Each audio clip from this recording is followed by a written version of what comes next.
விக்கிரவாண்டி தொகுதி திமுக எம்எல்ஏவான புகழேந்தி உடல்நலக்குறைவு காரணமாக உயிரிழந்தார்.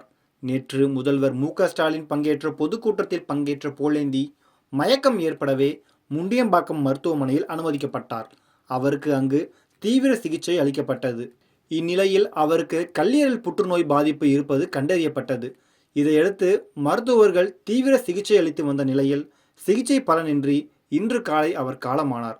புகழேந்தி மரணம் திமுகவினர் மத்தியில் பெரும் சோகத்தை ஏற்படுத்தியுள்ளது. 50 ஆண்டு காலமாக திமுகவின் தீவிர விசுவாசியாக இருந்த புகழேந்தி யார், அவர் அரசியலில் கடந்து வந்த பாதை என்ன என்பதை தற்பொழுது இந்த காணொலியில் நாம் காணலாம். திமுகவின் மூத்த நிர்வாகியான புகழேந்தி கட்சியில் பல்வேறு பொறுப்புகளை வகித்தவர். 71 வயதான புகழேந்தி விவசாய குடும்பத்தைச் சேர்ந்தவர். இவரது சொந்த ஊர் அத்தியூர் ஆகும்.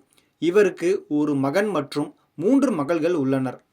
விழுப்புரம் தெற்கு மாவட்ட திமுக செயலாளராக இருந்த புகழேந்தி கட்சியில் பல்வேறு பொறுப்புகளை வகித்தவர். 1973இல் திமுக கிளை செயலாளராக பணியாற்றிய புகழேந்தி 1980-86இல் திமுக மாவட்ட பிரதிநிதியாக இருந்தார். 1996இல் ஒன்றிய சேர்மனாகவும் இருந்தார். கடந்த 2019ஆம் ஆண்டு இடைத்தேர்தலில் விக்கிரவாண்டி தொகுதியில் புகழேந்தி போட்டியிட்ட போது தோல்வியடைந்தார். எனினும் 2021 சட்டமன்ற தேர்தலின் போது விக்கிரவாண்டி தொகுதியில் போட்டியிட அவருக்கு வாய்ப்பளிக்கப்பட்டது.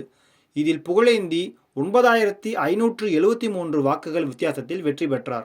அந்த தேர்தலில் வெற்றி பெற்று எம்எல்ஏவாக இருந்த புகழேந்தி விக்கிரவாண்டி தொகுதியில் மக்கள் மத்தியில் நல்ல மதிப்பை பெற்றவராக விளங்கினார். அனைவரிடமும் எளிய முறையில் பழகும் தன்மை கொண்ட புகழேந்தியின் மரணம் திமுகவினர் மத்தியில் பெரும் அதிர்ச்சியை ஏற்படுத்தியுள்ளது. பொன்முடியின் அரசியல் வாழ்க்கையில் இக்கட்டான தருணங்களாக செஞ்சி ராமச்சந்திரன், ஏஜி சம்பத் போன்றவர்கள் திமுகவின் விழுப்புரம் மாவட்ட தலைவர்களாக இருந்த காலத்தை கூறலாம். அத்தகைய தருணங்களில் வன்னியர் சமூகத்தைச் சேர்ந்த 2 மட்டுமே பொன்முடிக்கு ஆதரவாக இருந்தனர். அதில் ஒருவராக புகழேந்தி இருந்தார். பொன்முடியின் தீவிர விசுவாசியாகவே புகழேந்தி விளங்கினார் என்பது குறிப்பிடத்தக்கது.